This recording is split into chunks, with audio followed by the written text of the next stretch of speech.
Something that most of us take for granted every single day: clean, running water.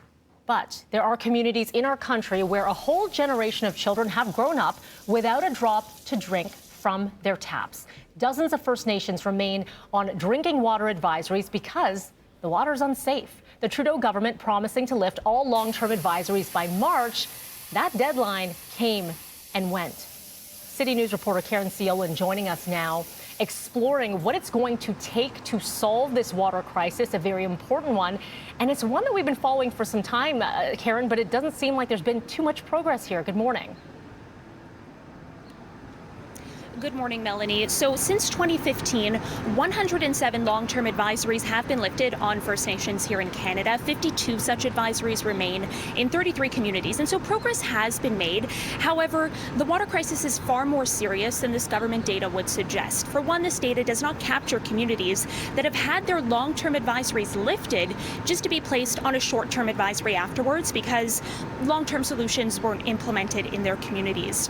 First Nations also have to meet a very specific criteria in order to be placed under one of these advisories, under government standards. And so just because a community is not on an advisory or doesn't appear on one of these government lists doesn't mean that every resident has access to clean running water in their homes. And so Curve Lake First Nation is one of these communities. It's about a 2-hour drive from Toronto, 30 minutes away from Peterborough. It is not in a remote northern location, and yet it has been placed under boil water advisories on and off for decades. Chief Emily Wheatung of Curve Lake described to me a little bit about what life is like when you can't trust what's coming out of your tap. Have a listen.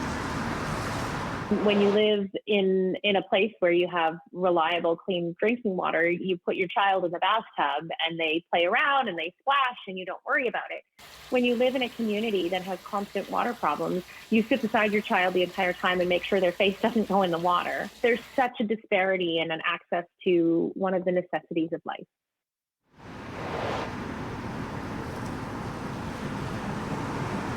Apologize. There we go. There's my microphone. Caryn, hearing from that clip there, it sort of was explained in that just because an advisory is lifted, it doesn't mean the problem is solved. There's so much more to explore.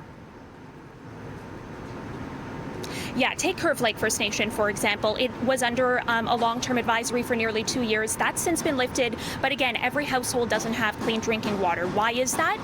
Well, there are several reasons. But consider that the Trudeau government has promised to lift long-term advisories on public systems. And so this is not every advisory. That doesn't include advisories on private systems, for example. Most residents on Curve Lake First Nation get their water from individual wells. 1 in 5 households on First Nations here in Ontario, it's estimated, rely on private wells. And so these residents are really on their own when it comes to the costs associated with ensuring the water coming from their wells is not contaminated, because there's no dedicated government support, but there's also no clear federal regulations like there are provincially that say their water has to meet a certain standard. And so that was a common criticism that I did hear, that while the lifting of long-term advisories is an important first step, it's just that. It's only a first step.